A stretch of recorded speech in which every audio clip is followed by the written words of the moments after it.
হে মুসলিম যুবক, হে মুসলিম তরুণী, আল্লাহি আমি তোমাদের ভালোবাসি। আমি চাই তোমরা সুন্দর হও, পবিত্র হও, নির্মল হও।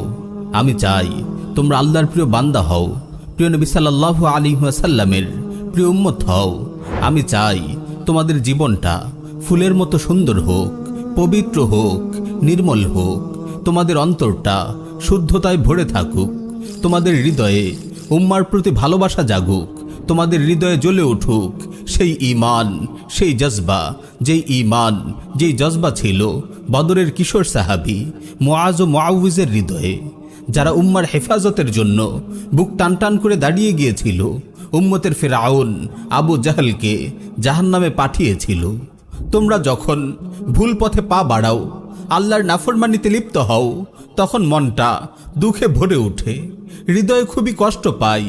শুনেছি তোমাদের অনেকেই নিজেদের উপর এক মারাত্মক জুলুম শুরু করেছ। এটি এমন এক জুলুম, এমন এক নিকৃষ্ট জুলুম, যা কল্পনা করতেও আমার বুক শিউরে উঠছে। আমার প্রিয় ভাই, আমার প্রিয় বোন, আমি তোমাকে জিজ্ঞেস করতে চাই, তুমি কি নিজের সৌন্দর্য, পবিত্রতা ও নির্মলতাকে নিয়ে ছিনিমিনি খেলায় মেতে উঠেছ? তুমি কি তোমার ফুলের মতো কোমল হৃদয়কে পদদলিত করছো? তুমি কি তোমার অন্তরে দুর্গন্ধময় ময়লা আবর্জনা ঢালছো? তুমি কি তোমার সুন্দর নির্মল চোখ জোড়া দিয়ে ইন্টারনেটের দুর্গন্ধময় পচাগলা নালা নর্দমায় চষে বেড়াচ্ছ? তুমি কি স্মার্টফোন কিংবা ল্যাপটপের জানালা দিয়ে মানুষরূপী সেই শূকরগুলিকে দেখছো, যারা ময়লা আবর্জনার ভাগাড়ে গড়াগড়ি খাচ্ছে আর পচা গলা নিয়ে টানাটানি করছে? ইন্না লিল্লাহি ওয়া ইন্না ইলাইহি রাজিউন। হে মুসলিম যুবক, কি হয়ে গেল তোমার? তুমি এতটা নিচু কিভাবে হতে পারো? তুমি কি শুদ্ধতার নবী, পবিত্রতার নবী, নির্মলতার নবী, সৌন্দর্যের নবী, রুচিশীলতার নবী মুহাম্মাদুর রাসূলুল্লাহ সাল্লাল্লাহু আলাইহি ওয়াসাল্লামের উম্মত নও? তুমি কি মহান সাহাবী ওসমান বিন আফফানের রুহানি সন্তান নও, যার হায়া, রুচি ও লজ্জাশীলতাকে ফেরেশতারা পর্যন্ত সম্মান করত? হে মুসলিম তরুণী, কি হয়ে গেল তোমার? তুমি কিভাবে এমন হতে পারো? তুমি কি সাইয়্যিদা খাদিজা তাহিরার রুহানি মেয়ে নও? তুমি কি উম্মুল মুমিনিন আয়েশা সিদ্দিকার রুহানি সন্তান নও? তুমি কি সাইয়্যিদা ফাতেমাতুজ জাহরার রুহানি মেয়ে নও? এমন পবিত্র নির্মল মায়ের মেয়েরা কিভাবে এতটা বেহায়া ও নির্লজ্জ হতে পারে? কিভাবে মানুষরূপী শূকরদের দুর্গন্ধময় নোংরা জগতে উকি দিতে পারে?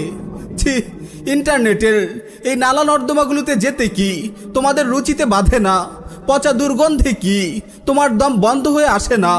তুমি কি তোমার হৃদয়ের সব সৌন্দর্য, নির্মলতা ও পবিত্রতাকে ঝেঁটিয়ে বিদায় করতে চাও? তুমি কি তোমার গোলাপের মতো সুন্দর সুবাসিত হৃদয়টিকে একপাল নোংরা শূকরের পায়ের নিচে পিষ্ট করতে চাও? কে হতে চায় মলমূত্রের গর্তে হাবুডুবু খাওয়া এসব মানুষরূপী জানোয়ারের মতো, যারা নিজেদের মানুষত্বকে নিয়ে উপহাস করে, যারা মানুষের ঘরে জন্ম নিয়েও পশুর জীবন বেছে নেয়? আমি বলবো বালহুম আদাল, এরা জানোয়ারের চেয়েও নিকৃষ্ট। আমার ভাই ও বোন, তুমি কি মানসিক বিকারগ্রস্ত হয়ে পড়েছ? আমাকে বোঝাও, তুমি ওখানে কি করছো? তুমি একজন মুসলিম যুবক, তুমি এক মুসলিম তরুণী। তোমার চোখ পবিত্র, তোমার নজর পবিত্র, তোমার জীবন পবিত্র, তোমার যৌবন পবিত্র, তোমার হায়াত পবিত্র, তোমার পথ পবিত্র, তোমার গন্তব্য জান্নাতও পবিত্র। বেহায়াপনা, নির্লজ্জতা, নোংরামি, অপবিত্রতা, ময়লা আবর্জনা এসবের সঙ্গে তো তোমার কোনো সম্পর্ক নেই। তোমার পূর্বপুরুষদেরও কোনো সম্পর্ক নেই। তোমার মহান রব, তোমার পবিত্র নবী, তোমার পবিত্র কোরআন, তোমার পবিত্র সুন্নাহ, তোমার পবিত্র দিন, তোমার পবিত্র শরিয়া তোমাকে পবিত্র এক জীবন দিয়েছে, নির্মল এক হৃদয় দিয়েছে। ইন্টারনেটের এই নালা নর্দমাতে মলমূত্রের মাঝে গড়াগড়ি খাওয়া শূকরের পালের মাঝে তোমার কি কাজ? তুমি কেন ওখানে? তুমি এক সৌভাগ্যবান মুসলিম যুবক, তুমি এক সৌভাগ্যবতী মুসলিম তরুণী। তুমি তো সুন্দরের প্রতীক, পবিত্রতার প্রতীক, নির্মলতার প্রতীক। তোমার চোখ দিয়ে নূর বিচ্ছুরিত হয়, তোমার চেহারায় পবিত্রতার আলো ঝলমল করে, তোমার কথায় দিন ও শরিয়ার সুবাস পাওয়া যায়, তোমার চলনে, তোমার আচরণে আল্লাহ রাসূলুল্লাহর ভালোবাসা ফুটে ওঠে, তোমার ব্যক্তিত্বের মধুরতা সবাইকে কাছে টানে। আমার ভাই, আমার বোন, তুমি ভালোভাবেই জানো যৌবন আল্লাহর কত বড় নিয়ামত। এই নিয়ামতের মূল্যায়ন করো, হেফাজত করো, তোমার যৌবনের পরিচর্যা করো। একটু অপেক্ষা কেন করছো না? দাম্পত্য জীবনের মধুর আয়োজনে কেন নিজেকে ব্যস্ত রাখছো না?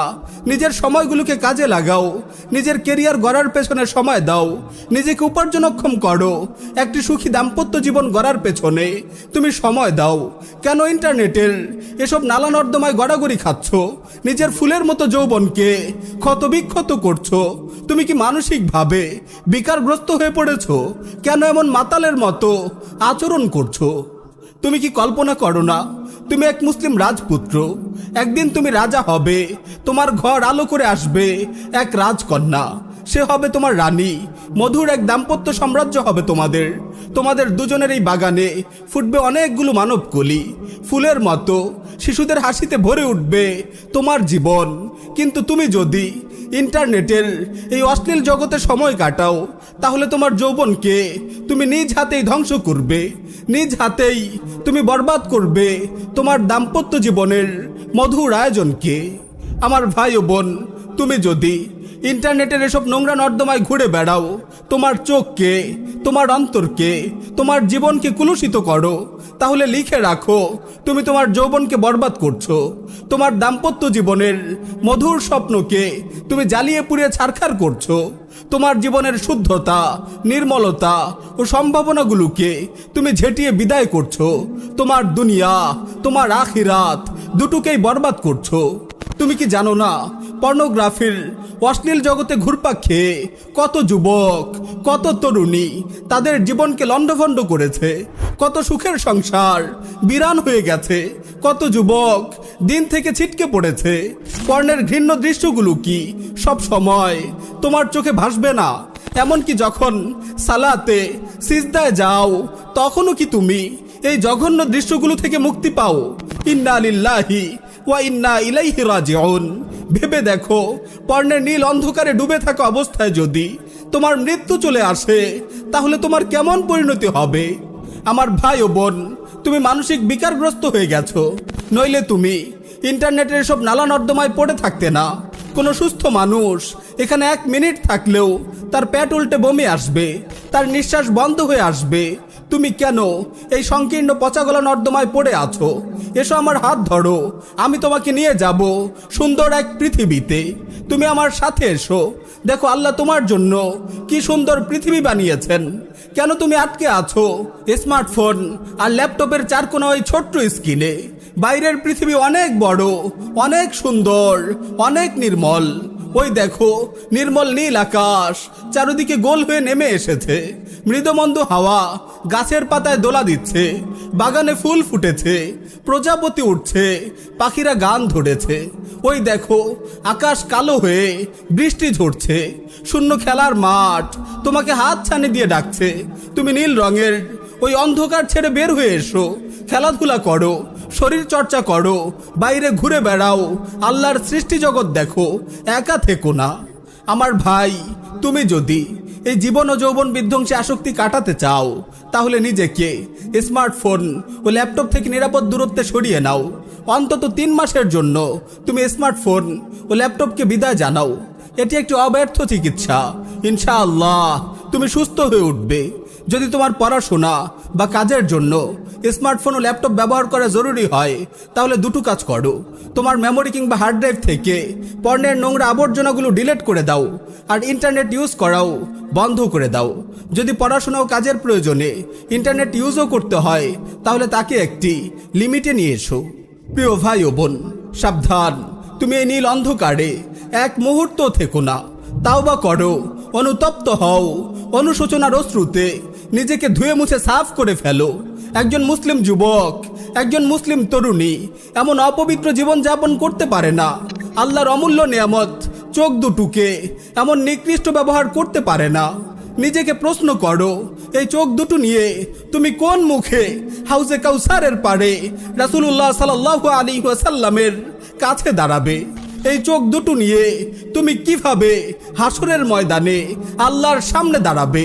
তুমি না জান্নাতে গিয়ে তোমার মহান রবকে দেখতে চাও, তার দিদার পেয়ে ধন্য হতে চাও? এই চোখ দিয়ে তুমি রাব্বুল আলামিনকে দেখবে? ইন্না লিল্লাহি ওয়া ইন্না ইলাইহি রাজিউন।